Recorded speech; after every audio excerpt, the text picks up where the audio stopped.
el argentino tiene fama, al menos en México, de que son muy egocéntricos, de que son muy, pues sí, esa es la palabra, muy soberbios, muy egocéntricos. ¿Qué es el ego? El ego es todo aquel pequeño argentino que llevamos adentro. No importa la filosofía que me acompaña desde siempre y que la entendí y que me encanta entenderla. Lo único eterno en este mundo son los cambios. Algo que he aprendido a lo largo de la vida es que la única forma en que tú crezcas, en que tú te desarrolles, es saliendo de tu zona de confort. Es cuando las cosas te empiezan a doler. Bienvenidos a Fuera del Menú, Chef Daniel Ibarra. Un placer nuevamente platicar con usted. Qué lindo esto de platicar sobre la gastronomía y qué buen nombre, qué buen nombre, ¿no? Esto fuera del menú, ¿no? Fuera del menú. Ya terminamos de trabajar por hoy, de la cocina, digamos. Acabamos. Y estamos fuera del menú. Ahora hablando de cosas que tienen que ver con la gastronomía y tienen que ver con la cocina, pero con un enfoque ya como filosófico. Más filosófico, Dani. Filosófico, pero también rememoramos experiencia, recuerdos, generamos nuevas fórmulas. Recuérdame por qué se nos ocurrió ponerle fuera del menú. Yo lo tenía muy claro, o sea, yo quería relacionarlo obviamente a la cocina, ¿no? Pero cuando haces algo, desde mi perspectiva, algo que es fuera del menú, tienes que esforzarte más, ¿no? Porque cuando tú haces algo que está en tu menú de vida, en tu menú, obviamente de la cocina, de tu carta. En tu rutina. En tu rutina, todo es muy mecánico, ¿no? Tú sabes que a tu plato le vas a poner poco más de sal. Eso es repetición, ¿no? Efectivamente, ¿no? Y cuando lo repites tanto, rozas la perfección, ¿no? Pero ¿qué pasa cuando un comensal te dice, ¿sabes qué? Yo no como ajo. O a mí no me gusta la carne, no sé, bien cocida. O a mí no me gusta los camarones con mantequilla. Quiero que me des algo más, algo fuera del menú. ¿Qué pasa cuando un comensal te pide algo fuera del menú? ¿Qué pasa con el chef? ¿Qué tiene que hacer el chef? Bueno, pero me diste un paseo. Me fui fuera del restaurante, me fui fuera del menú, me enfoqué en la filosofía de la vida, me enfoqué en nuestras rutinas diarias, nuestra manera de vivir, y de repente estamos de vuelta dentro del restaurante con un cliente. Me fui para allá y ahora vuelvo con un cliente que me dice, no, porque bueno, tenemos que estar preparados para esas cosas. A mí si me dice que no le gusta el ajo, o no quiere ajo, o tiene una alergia, obviamente se lo tengo que hacer a mí en lo particular. Yo vengo de una escuela donde le damos todo al cliente. Tenés que hacer de cero algo y lo hacemos. Sí. Yo me encontré con restaurantes, sobre todo acá en México, que te piden algo fuera del menú y dices, no, porque lo tenemos que ensayar, porque no está en el recetario, porque no está en el estándar. ¿Cómo vas a vender eso? Y yo digo, qué cultura rara esta donde vine a parar, ¿no? Porque a mí un cliente me dice, no, yo quiero así.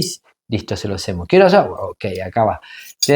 Pero bueno, ahí está la fidelización del cliente, la satisfacción del cliente y darle el gusto al cliente contra los procesos, protocolos, estándar, y todas esas cosas que tiene por ahí las empresas que son más grandes. Pero, ¿no? ¿qué pasa, Daniel, cuando la vida te pide algo fuera del menú, fuera de tu menú? ¿Qué pasa cuando tú vas trabajando siempre igual, cuando tú siempre haces lo mismo, cuando lo haces de forma repetitiva y lo haces muy bien, pero de repente la vida te da una situación que tienes que hacer algo fuera? Yo tengo una filosofía que me acompaña desde siempre y que la entendí y que me encanta entenderla.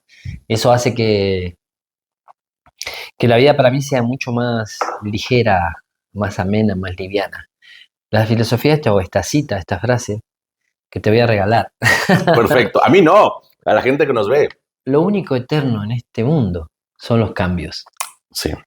Entonces, hay una versión y un mito y también una costumbre que dicen que los seres humanos somos reticentes a los cambios, ¿no? No nos gustan los cambios. No nos gustan. Es decir, vos venís a una cocina, por ejemplo, y decís, bueno, vamos a cambiar esto, vamos a hacer esto distinto, no lo vamos a hacer acá, y la gente se empieza como, Duele.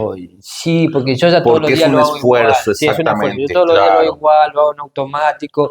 Vengo y ahora quiere que le agregue esto, que lo cambie otro, cambie la técnica y tengo que empezar todo de vuelta. Y ahí, desde esa óptica, mira, ¿de qué era el tema de hoy? De fuera del menú. No, Fuera del menú, no, pero sí. íbamos a tocar un tema Vamos a tocar un central. tema, un tema central, como siempre, ¿no? Es cómo trabajar con el ego de muchos de nosotros que somos cocineros, cómo trabajar con las emociones, cómo trabajar con cómo sobrellevar una cocina en estos nuevos tiempos. Pero bueno, mira, tengo un compañero que yo aprecio mucho, Luis Ángel Cobian, trabaja conmigo aquí en Bocados. Él tiene una frase que me gusta mucho, no sé si es de él o lo leyó en algún lugar, ¿no? Dice, lo único que no va a cambiar es que las cosas seguirán cambiando. Más o menos parecido a lo Bueno, que yo te está diciendo, pero me igual, parece. obviamente que tampoco es mi frase, Sí, no, no, no. la aprendí quizás leyendo, no sé, a Stephen Hawking en su libro La historia del tiempo, que es súper interesante. Pero la idea mía, para redondear lo que venía diciendo anterior, es esa persona que es reticente al cambio, que se le cruza por la cabeza muchas cosas que lo saca de su zona de confort Sí, y que tiene que hacer un esfuerzo, tiene esa mentalidad. Pero el que propone hacer ese cambio está guiado quizás por objetivos, claro. por metas personales, y lo que empuja todo eso es el ego. Quiero que platiquemos un poquito del ego en cocina, el ego en la vida diaria, ¿no? Eh, pero mira, yo creo que algo que he aprendido a lo largo de la vida es que la única forma en que tú crezcas, en que tú te desarrolles, es saliendo de tu zona de confort. Es cuando las cosas te empiezan a doler. Es cuando dices, oh, tengo que hacer esto Es como en el y vas gimnasio, ¿no? creciendo. Sí, Cuando más claro. peso levantás, más te duelen los Yo no músculos. conozco el gimnasio. Ok. Yo no quiero el gimnasio. Veme cómo estoy. Entonces, te cuesta, te causa cierto dolor, pero bueno, después te ves al espejo, estás más saludable porque hacer ejercicio es salud, te lleva a vivir Y más años. Y notas notas cambios cambios en en todo, ti, ¿no? no solamente en los músculos, sino también en la actitud, te crece la autoestima, estás como más motivado Sí, sí, también, totalmente. obviamente Y que vas pues, mejorando como persona, tanto física, mental, perdón, y hasta espiritual, Daniel. Porque todo eso te va cambiando. Oye, vamos a platicar ya un poquito, quiero adentrarme más en este tema, ¿no? Ustedes los argentinos, y lo digo con mucho respeto, tú eres un yo te voy a decir gran una frase amigo. justamente. El argentino tiene fama, al menos en México, no sé si en otras partes del mundo, de que son muy egocéntricos, de que son muy, pues sí, esa es la palabra, muy soberbios, muy egocéntricos. Yo personalmente, los amigos que tengo, mi primo hermano, Daniel Ibarra, yo hasta el día de hoy yo no he sentido que tú tengas un desequilibrio en el ego o que tengas soberbia hacia los demás, ¿no?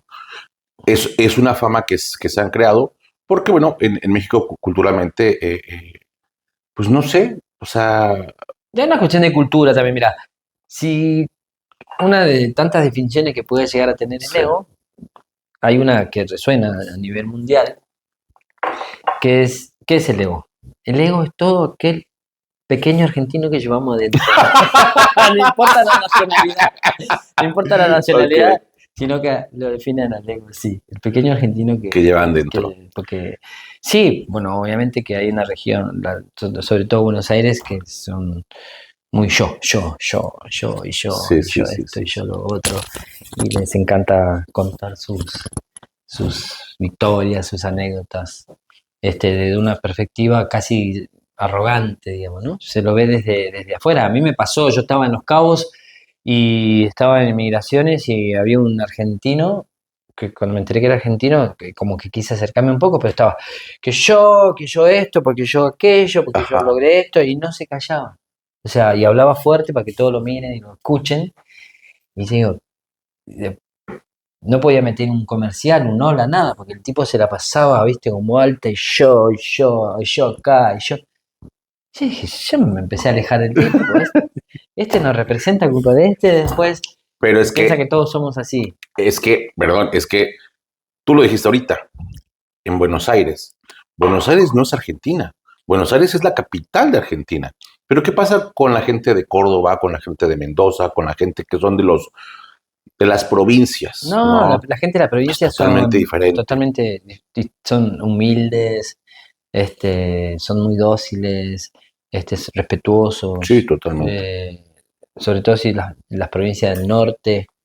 De hecho, son los que hicieron la gastronomía en los años 80, en los 90, fueron la gente del interior, la gran inmigración de gente que vino desde el interior, se metió a trabajar a restaurantes, porque obviamente en esa época no pedían estudio, no pedían escuela primaria, secundaria, nada. Lo único que tenían que saber hacer era caso y repetir un plato. Obedecer, sí, y Sí, repetir caso, o exactamente. sea, repetir, no sé, pelar papa y pelar papa todo el día y cebollas y esas cosas. El otro ya aprendió un poquito más, entonces ya capaz que hace las milanesas, la salsa y así.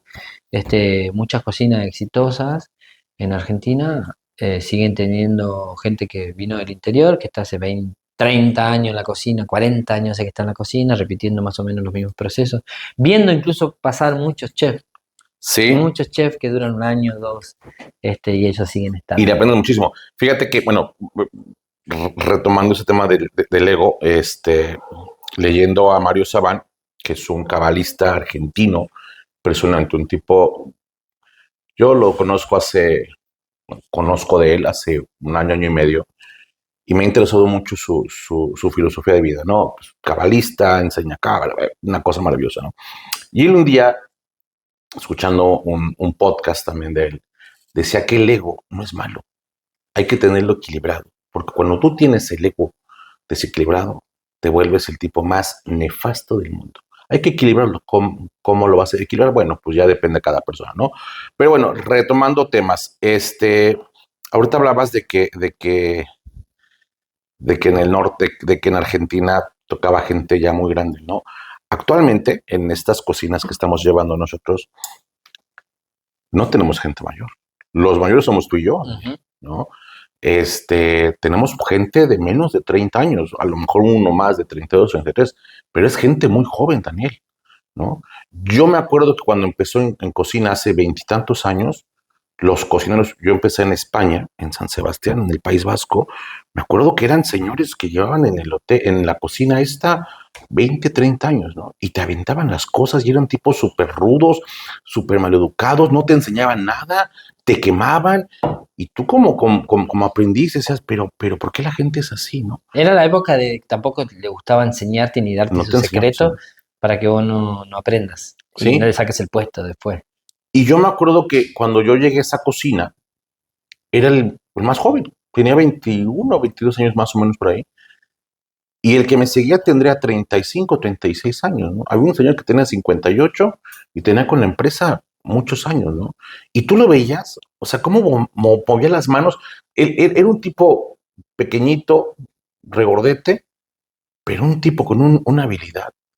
Y probabas lo que haces y es, wow, ¿cómo sabe este tipo? Mm, Y le preguntabas, chef, ¿cómo haces esto? Quita, te alejaba. O te mandaba, no, en mi caso me mandaba, vete por un costal de papas allá, o vete por esto. Porque él hacía la salsa y no te dejaba verlo. ¿Cómo carajos voy a aprender? ¿No? Ahora, no sé si te pasó lo mismo, quiero pensar que sí. Ahora, en estas cocinas que tenemos gente muy joven. Tú tienes sí, gente muy joven, Daniel. muy joven. Yo también tengo gente muy joven, ¿no? Totalmente diferente. La diferencia es que ahora no es que sean más, no es que sean malos o no es que sean frágiles, simplemente la forma de cocinar ha cambiado, la forma de tratarlos ha cambiado, porque tú antes a esta gente le mentabas la madre, decías, a ver, eres un tarado, eres un estúpido, le mentabas las cosas y la gente seguía, ¿no? Con mucho orgullo seguía, diga, esta no me va a decir nada, ¿no? Me tocó ver peleas en cocina que Mm. se agarraban a golpes y la gente con el cuchillo y llegaba el chef y los separaba, ¡hey, tranquilos! Era gente muy ruda. tanto hombres como mujeres. Sí, Las bueno, mujeres pero eran también rudísimas, ¿no? convengamos que las condiciones eran distintas Por antes. supuesto. O sea, primero tenía que producir por lo menos, mínimo, 5 de los que tenemos ahora. Sí, Una persona hacía el trabajo de 5 por lo menos, en un ambiente con un clima muy tenso. Además de eso, un calor impresionante también. No había la tecnología de extracciones, de ductos, de aire acondicionado, de hecho. Ventilaciones no había tampoco, o sea, la cuestión era producir y las personas eran como máquinas y elementos que tenían que ser súper, súper productivos para poder desarrollar muchísimo trabajo y darle que el despacho éramos pa, máquinas, pa, Daniel. pa, Éramos pa, máquinas, no, pa. no, no, no se daban cuenta que detrás de esa máquina había una persona. Había un Daniel Ibarra que tenía esposa, que tenía hijos, que tenía mamá, papá, que es una persona que siente, No, que sufre. No, o sea, no, bueno, por eso ha cambiado el mercado muchísimo. afortunadamente. Hoy te preguntan, hoy se interesan que la persona esté bien, esté cómoda, hacen, no sé, evaluaciones, hay muchísimas cosas que se hacen que antes no se hacía, salía uno y entraba otro, o el tipo ese cuidaba mucho su trabajo porque no había estudiado nada y pensaba que irse de ese lugar no iba a conseguir trabajo en otro Sí. lado, porque él ya sabía hacer cierta cantidad de cosas, hacía y sabía que lo iba a hacer ahí, en otro lado iba a cambiar todo, iba a tener que aprender todo, entonces se quedaban y hacían ahí, el que le tocaba hacer pasta hacía pasta todo el día y repetía, el que hacía pan todo el día más, Cuando tú pan. empezaste en cocina y tomaste tu primer jefatura, ¿qué porcentaje de tus cocineros eran menores de 30 años? No, muy poco. Primero porque también había un sistema, ¿no? Vos tenías que trabajar como mucho tiempo en cada uno de los puestos para que te vayan ascendiendo. Sí, Los que estaban ya en puestos claves cuidaban mucho su trabajo porque, ya te digo, y era gente del interior. Después hubo todo un cambio cultural que el porteño que antes no trabajaba en gastronomía o en cocina empezó a trabajar. Pero esa gente, perdón, ¿el porteño es gente de el norte, no, el de porteño es Argentina? Buenos Aires. Ah, ok, el porteño es gente de Buenos Aires, ok. Porteño significa como que de puerto, ¿no? Ok, Entonces, el porteño es el que habla yo, ok, ok, ok, ok, y te dice ajá. pollo, y te dice gallo, Ok, te ok, dice ok. pacotilla. Bueno, entonces, él no trabajaba en el restaurante, sino que venía la gente del interior y era la gente que trabajaba en el restaurante y que ponía el lomo y que se van. Aparte, las provincias del norte de Argentina son provincias de muchísimo calor, a altas temperaturas. O sea, los tipos estaban acostumbrados a vivir a 40 grados, 50 grados. Entonces entraban en una cocina que tenía 40 grados, 45 Estaban grados. como en casa. Estaban tranquilos los tipos, Sí, como si nada. O sea, y además de eso tenían comida. Imagínate que por allá en bueno. el norte no comían tampoco. Entonces, También como en el entonces restaurante, tenían claro. mucha comida a mano y eso también es un enganche psicológico, ¿no? Para la gente. De hecho, cuento mucho de esto que estoy hablando ahora en el libro, Restaurantes El Lado Oscuro. Justamente, fíjate, justamente eso te iba a platicar ahorita, ¿no? Que Eh, todo lo que viviste en aquellos años está aquí, todo plasmado aquí, en el sí, restaurante que escribió. tiene 18 capítulos, justamente ahora tocamos el capítulo, uno de los capítulos se llama El Cocinero. Ajá. Ahí empiezo el capítulo de una manera filosófica de lo que es el cocinero y después voy desarrollando y voy metiendo en la realidad, digamos, de lo que Sí, yo viví, lo que vi, donde el cocinero realmente es una persona muy trabajadora, muy humilde. Obviamente que el carácter, yo creo que la presión, el estrés, el volumen de cosas que tienes que hacer, la concentración que te lleva a decir, bueno, tengo algo hirviendo, tengo algo en el horno, estoy picando, ya es la hora que ya van a venir los sí, estás comensales totalmente y ya concentrado, tengo que tener enfocado. el Estás puré, enfocado, claro, enfocado, tengo que ¿no? tener el puré. Y estoy hablando de que tenía que hacer toneladas de cosas.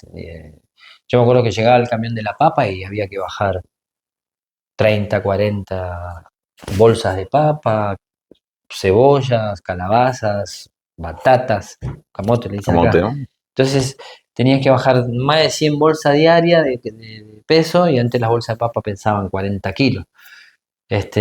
Y después acomodarlas, todo, o sea, terminabas incluso todo sucio y después al toque tenías que baldear, limpiar y poner las papas en una máquina para que se pelen, después ahí había que repelarlas, cortarlas, poner para hacer puré.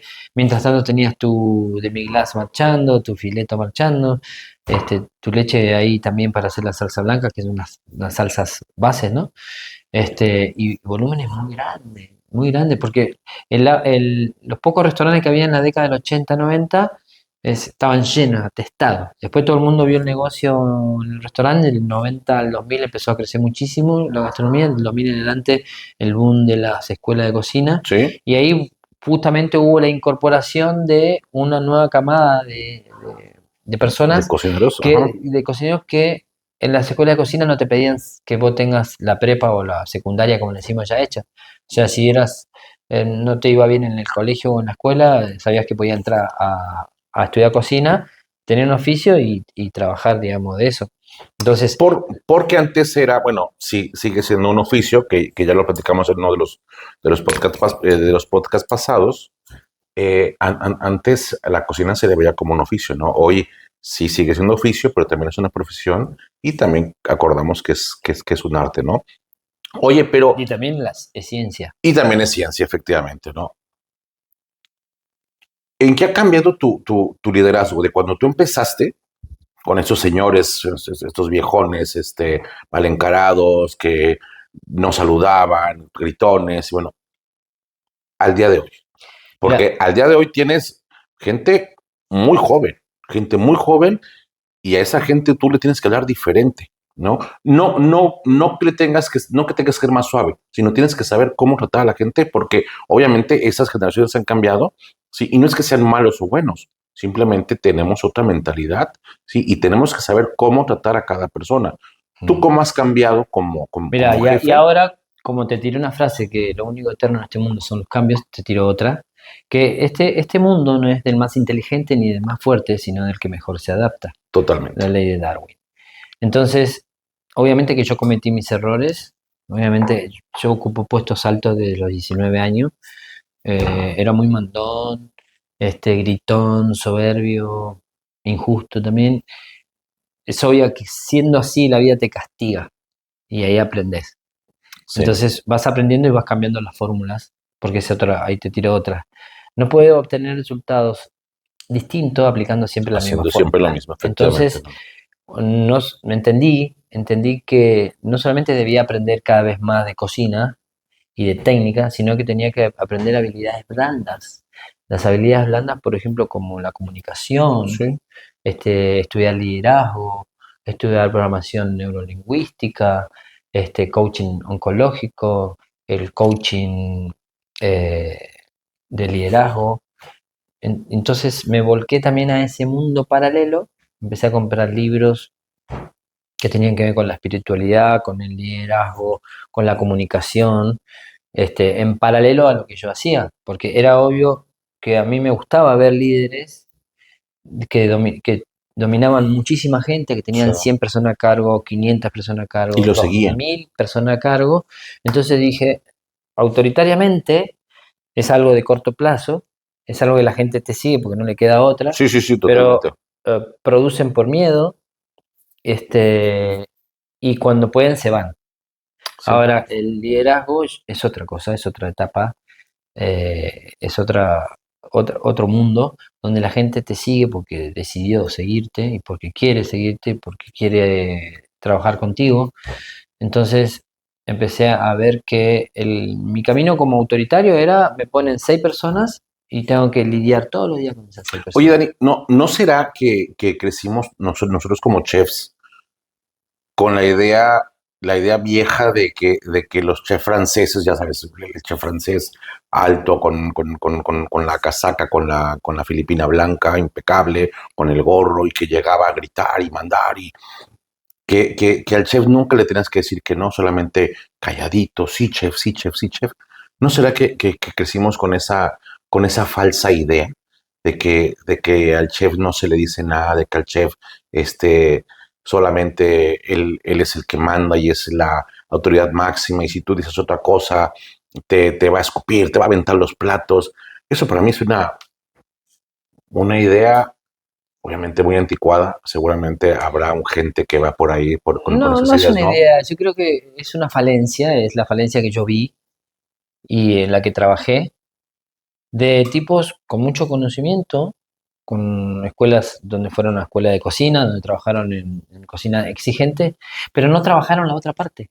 Sí, la parte humana. No trabajaron la parte humana, la parte de liderazgo, la parte de comunicación, la parte de conseguir resultados de otra manera, la parte de entender que el mercado va cambiando, las personas van cambiando, las culturas van cambiando, las generaciones van cambiando, entonces uno tiene que ir viendo cómo adaptarse. Yo he visto personas así como la que vos mencionás, pero que no duran mucho tiempo. Son las que... Hay otra frase que siempre digo, cuando vos sos de los chefs, cuando vos sos un líder, ¿sí? Y sos un líder malo, sos un líder autoritario, un líder de posición, porque bueno, está el líder de posición ese que te ponen en ese puesto, sos de ese puesto, y esa es un líder de posición que está impuesto ahí. No es que vos te lo ganaste, digamos, a razón de que el liderazgo tiene como 5 peldaños, ¿no? En el segundo peldaño ya estás de líder porque la gente te elige como líder, ¿no? Y después así seguimos con los siguientes peldaños. Entonces, cuando vos no sos un buen líder, o sos un líder de posición, pero tenés soberbia, sos autoritario, sos enérgico, tenés mucha fortaleza, te mueven los objetivos, te mueven lograr un buen servicio todos los días, pero un día, después de un año y medio, dos, te debilitas por enfermedad, porque te separaste, porque se te murió un Sí, familiar, porque estás demasiado estresado, no dormiste bien, ya la cafeína, la nicotina, el alcohol, la droga y cualquier la cosa. puta, todo te hicieron mal ya. Entonces, Ok. entonces el líder cuando atraviesa ese desierto oscuro, digamos, donde se le fue la fuerza, la fortaleza y todo, es ahí cuando aprovecha el grupo y lo destruye totalmente. Sí, Ahora, si ese líder fue un líder que escuchó, que entendió, que guió, que enseñó, que transmitió conocimiento,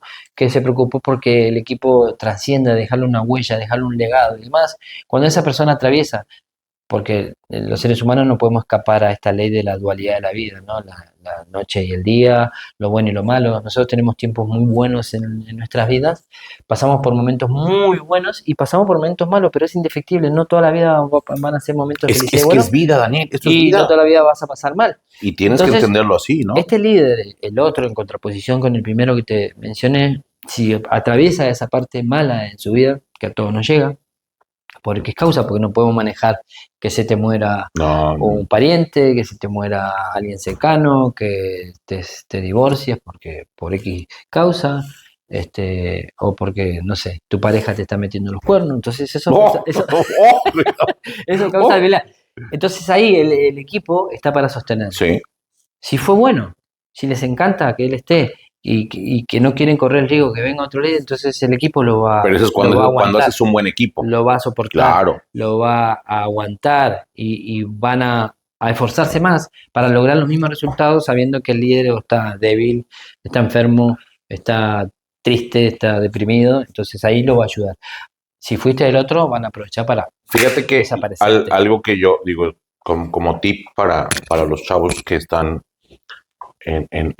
empezando a ser líderes en cocina, algo que yo hago mucho es cuando llega alguien a entrevista, empezamos a platicar, les pregunto, ¿quién eres tú?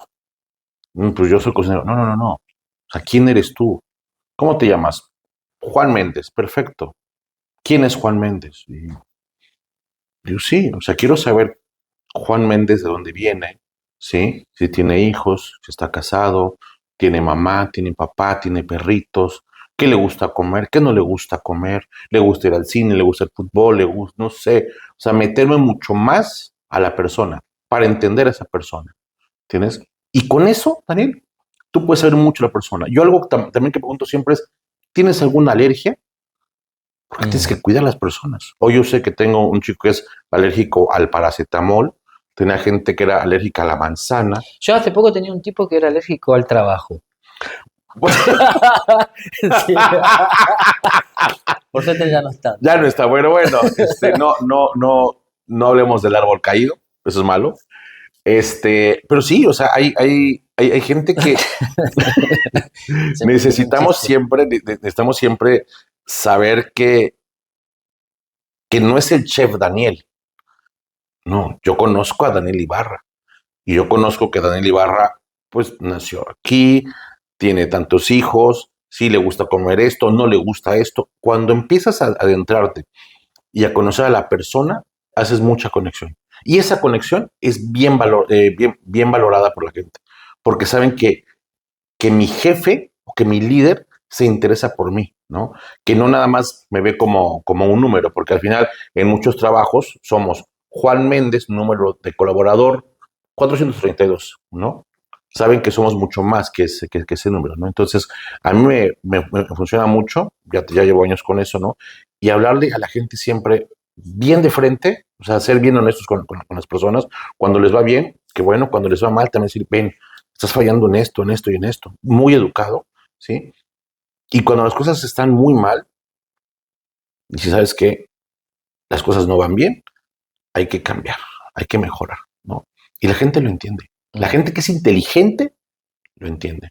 La gente que no tiene un gramo de No, por inteligencia, ahí puede ser inteligente, pero no tiene voluntad, no tiene ganas, este, ya tiene los brazos caídos, no está motivado.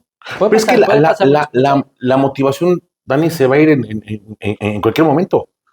Necesitas ser constante. Porque a lo mejor hoy estás motivado. Hoy empecé a hacer ejercicio, ¿no? Me levanto a las 6 de la mañana y salgo a correr y bien feliz, ¿no? Al siguiente día sigo con lo mismo. Al tercer día igual. Pero al quinto día, Daniel, ya no quiero ir. Ya me Ya no quiero ir gustó. porque está lloviendo, ya no quiero ir porque ayer me peleé con mi esposa, ya no quiero ir porque me contestó mal mi jefe, ya no quiero ir. No, estoy triste, estoy deprimido. Mejor ya no. La motivación se fue al carajo. ¿Qué ocupas ahí? Constancia.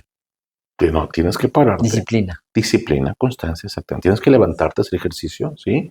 Y duele, sí, por supuesto, cuesta trabajo, por supuesto, porque es un esfuerzo, ¿no? Tenemos que aprender a vivir de ese proceso, ¿no? Los procesos son muchas veces muy largos y la gente ya no quiere esos procesos tan largos, ¿no? Queremos encontrar la fórmula del éxito, queremos encontrar la fórmula que nos haga millonarios, la fórmula que nos haga mejores, no sé, mejores cocineros, ¿no? Viendo un TikTok de un tipo que te dice, sigue estos 5 pasos y serás excelente cocinero, ¿no? O sigue estos 5 pasos Sí, y tendrás dinero, es ¿no? como que buscan Eso no, lo instantáneo. no se puede, no se puede, No, hay Daniel. que construir y las bases hay que hacerlas sólidas siempre. Yo creo que el conocimiento, el esfuerzo y todo eso son como la estructura para después sostener lo que va a venir, ¿no?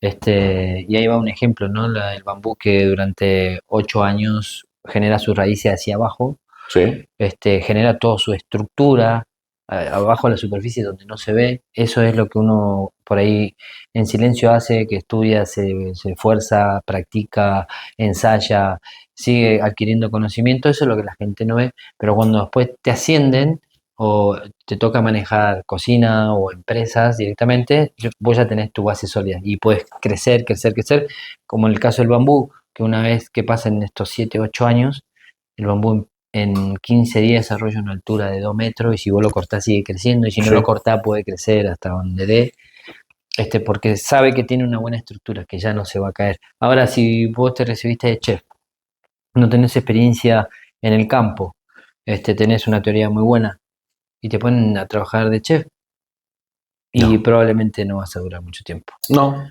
Vas a durar 3 meses, quizás 4, a lo sumo. Porque después te encontrás con un montón de variantes, o sea, las recetas no son las mismas que las escuelas de cocina, Sí, totalmente la diferente. gente no tiene tu cabeza, lo que vos aprendiste, no lo tiene, o sea, tenés que enseñarle 1, 2, 3, 4, 5 veces y ahí tenés que tener paciencia, ¿no? Oye, hablando de escuelas de cocina, seamos muy sinceros y pido que seas totalmente sincero, Daniel.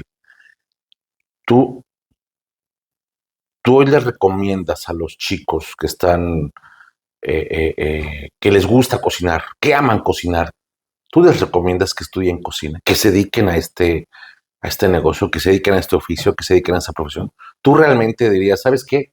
Dedícate a esto, o no? Mira, si estuviera en Sudamérica, le diría, no, dedíquense a otra cosa, no se dediquen a esto, porque realmente es duro, es violento, demanda mucha energía física, mental, demanda mucho sacrificio, familia, hora de sueño, salud, alimentación.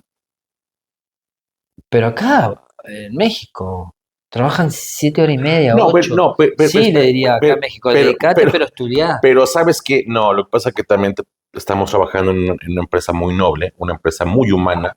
Entonces, esa es la ventaja. Tú llegaste, Daniel, a Taffer, que es una empresa que nos trata como humanos.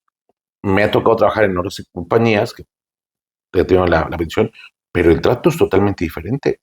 O sea, ahí te obligan a estar 12, 13, 14 horas y no descansas y te tratan con la punta del pie y el salario es Acá, malo. eso pasa acá en Eso México. pasa también aquí en México. Eso pasa también aquí en México. Te digo, llegaste a una compañía que de verdad totalmente diferente, ¿no? Y que Bueno, tenemos la diría sí, fortuna, ¿no? estudiar cocina y tratar de entrar en una empresa de esas. De este Pero no tipo, estudies ¿no? cocina 4 horas por semana. Deberías estudiar cocina todos los días. Sí, Y hoy tener la posibilidad de no solamente, o sea, el mercado te exige que estudies cocina porque cuando te van a contratar en una empresa quieren que tengas estudio en cocina. Es decir, si te vas a dedicar a la gastronomía, si te vas a dedicar a la restauración o a la hotelería, sí tenés que estudiar. O sea, tenés que estudiar porque el título te valida para que entre en mejores puestos o que tengas más posibilidades de entrar a trabajar en una empresa. Salvo que vos trabajaste 10 años en cocina o 15 años en cocina, nunca estudiaste, pero trabajaste en cocina asiática, trabajaste en steakhouse, trabajaste en italiano, en chino.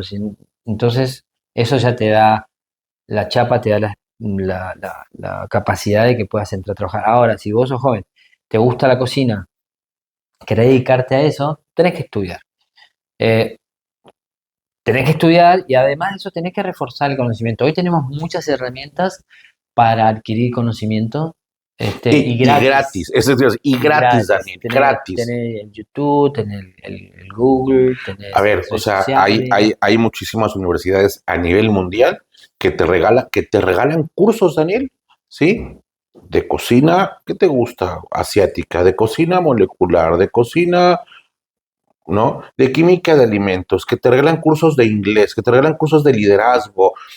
Harvard tiene unos cursos, ¿no? Que tú estás tomando unos Yo estoy cursos ahí haciendo también, Science and Cooking, Ciencia y Cocina en Harvard, ¿no? que yo pago porque me dan el certificado, pero si no querés el diploma, digamos, no querés el título, puedes estudiar lo mismo que yo estoy estudiando, que Sí, es sumamente interesante, es una diplomatura de 5 meses, eh, y puedes hacerlo gratis, claro, no tenés certificado, pero ya tienes la, in- no la, tenés la, ni una. la información y el Tenés la conocimiento, ¿no? información, Sí, tenés que ser totalmente. disciplinado y todos los días estar estudiando de manera online, te dan mucho material sumamente interesante. A mí como me interesa el respaldo, digamos, entonces obviamente que pagué para estudiar ahí porque me van a dar un diploma, ¿no?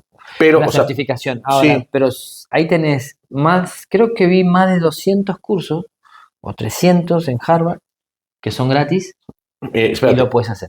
y Harvard y la UNAM aquí en México y Santander también creo que tiene muchos cursos, digo, no de cocina, pero cursos de robótica, de inteligencia artificial, de inglés, de finanzas, ¿no? Grupo Carso, Fundación Slim, ¿sí sabes quién es Carlos Slim? Sí. Ah, bueno, Carlos, la Fundación Slim también tiene cursos de muchas cosas, entonces yo creo que la persona el día de hoy que no se capacita es porque no tiene ganas de hacerlo, No, ¿no? y también a veces motivarlos, ¿no?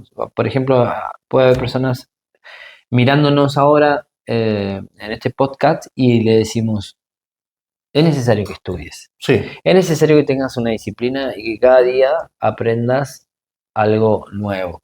Es decir, yo tengo 52 años, ¿cómo crees? Si te ves sigo te, estudiando todos los te- días. te ves de 25, Daniel. Yo, por ejemplo, arranco la mañana con inglés. Sí, Primero meditación.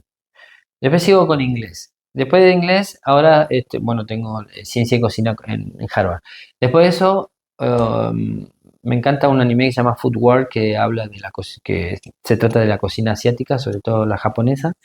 Todo sucede en una de las escuelas Totsuko, una de las escuelas más importantes del mundo de cocina. Entonces, es impresionante la cantidad de conceptos verídicos, reales y exactos que tienen para hacer recetas, para explicar Sí. fermentados, plantaciones, esto, lo otro. Después de eso paso a la cocina francesa, entonces ahora estoy estudiando sobre todo lo que hizo Joël Rouchon Con con su su Atelier. fantástico puré de papas, ¿sí? Sí, pero bueno, es mucho más que Sí, que no, ese no, no. puré, Se hizo famoso por ese puré de papa, sí, que es bueno, espectacular. ha fundado restaurantes en más de 10 Sí, países, tiene restaurante, él, que en paz descanse, no, ya no está entre nosotros, pero su legado ha quedado. El atelier de Roel Rouchon sí. está en Dubái, está en Hong Kong, está en Londres, está en París, está en Sydney, en Estados Unidos, en varias ciudades también tiene ese restaurante, que es un estilo, su restaurante fue inspirado en los bares de sushi, en las tapas españolas Españolas, ajá. y una conexión directa entre el comensal y el chef. ¿Mm? Son cocinas abiertas, Abiertas. Ujú. ¿sí? De un lujo, pero no un lujo exuberante, digamos. Pero bueno, ahí en Platán la gente se sienta en una gran barra y va sirviendo Que se los pusieron alimentos. mucho de moda porque visualmente es bonito, ¿no? Pero a ti como comensal te da la seguridad de lo que, de lo que estás, de lo que los cocineros están haciendo es algo fresco y es algo bien hecho, ¿no? De que su área está limpia, de que todo lo hacen al momento. Y para ti como comensal eso es una experiencia increíble, Sí, sí, totalmente increíble, porque estás viendo todo lo que están haciendo, ¿no? Sabes que están probando la comida y dices, al ver la cara de esa gente cuando prueba algo, dices, wow, dices, si a él le gustó, a mí me va a fascinar, ¿no? Me va a volar la cabeza, como dicen ahora los jóvenes. Pues nada, Dani, como siempre ha sido un placer platicar contigo. Gracias. La verdad es que digo, muy agradecido, muy agradecido con esto. La gente que nos está viendo, que saben, siempre decimos que nos compartan sus opiniones, que se suscriban al canal, que le den like, ¿no? Exactamente, que En las compartan. redes sociales, que compartan también. Ya hay unas cositas que tenemos ahí en puerta. Muchos amigos que tenemos que platicar, porque al final son pláticas de amigos, ¿no? Hicimos fuera del menú para salirnos también de nuestra zona de confort, Daniel, No, y también para ¿no? volcar un poco de nuestros conocimientos y nuestra experiencia Sí, para aquellos que o no conocen lo que es puertas adentro de un restaurante, o la vida de un cocinero, o de, del mundo, o del universo de la cocina, ¿no? sí. Que sepan que no es nada más hacer TikToks y No, cocinar, no. por, Para porque mí no, sabes para que mí esto es transmitir, es muchos, dejar digo, algo. afortunadamente ahorita con la tecnología que tenemos y con tanta información que hay, que afortunadamente tenemos tanto acceso a la información, muchos chicos piensan que solamente cocinar es picar cebolla, saltearla, tirar un filetito, probarlo y wow, Filetito. ¿no? No ves el trasfondo de todo eso, ¿no? No es tan fácil como se ve en los videos, no es tan fácil como No, nos lo mira, en pintan, este ¿no? libro que tiene 380 páginas, de la página 1 hasta la última, todo se trata de un plato terminado. Todo redunda en cuando un plato va a la mesa y está terminado. Y ese plato ha pasado por muchísimas cosas, Sí, desde el productor, desde el transporte, desde el distribuidor, desde los almacenes, desde que lo volvieron a procesar y lo trajeron a tu restaurante, desde que lo recibiste, lo guardaste, lo volviste a sacar, lo procesaste, lo produciste, lo envasaste, lo volviste a guardar, después armaste tu mise en place, volviste a sacar ese producto, lo pusiste sobre la mesa, lo pusiste en la escena para después volver a cocinarlo y mezclarlo con otros ingredientes, este, y buscar el brillo, el sabor, el aroma, la textura. presentación, y que al mismo tiempo salgan con otros platos que también pidió el cliente que tiene distintos tiempos. Entonces ahí entra dinámica, entra concentración, este, entra el trabajo en equipos por sobre todas las cosas, ¿no? Y que después el plato va a la mesa. Pero ese plato recorrió una historia de que fue, no sé, semilla, Sí. en una región lejana, en un campo, hasta que llegó a tu mesa. Pero ahí pasaron muchas interacciones, una vorágine de actividades, de secuencia, de situaciones, este, que te llevó a ese plato. Por eso este libro tiene un capítulo, por ejemplo, que de Chef Famoso, en la ocasión hace el ladrón, habla de los robos dentro del Sí. restaurante. Hay un capítulo de mozos, qué dicen y qué hacen los mozos atrás en la cocina, porque a vos te atienden, sí señor, buenas noches, ¿cómo está? Encantado de verlo. Y No, van allá y le dicen, hijo de mil putas. no nos platiques mucho porque la gente tiene que comprarlo, tiene que leerlo, y que sepa un poquito más acerca de lo que hay detrás de el lado oscuro de los restaurantes, ¿no? Entonces, Exactamente. perfecto, Dani. Pues muchas gracias Gracias. Esto es por tu tiempo. Y esto es Fuera del Menú. Fuera del Menú. Síguenos. Gracias, Gracias, Bazán. querido. Cómo te quiero, Dani.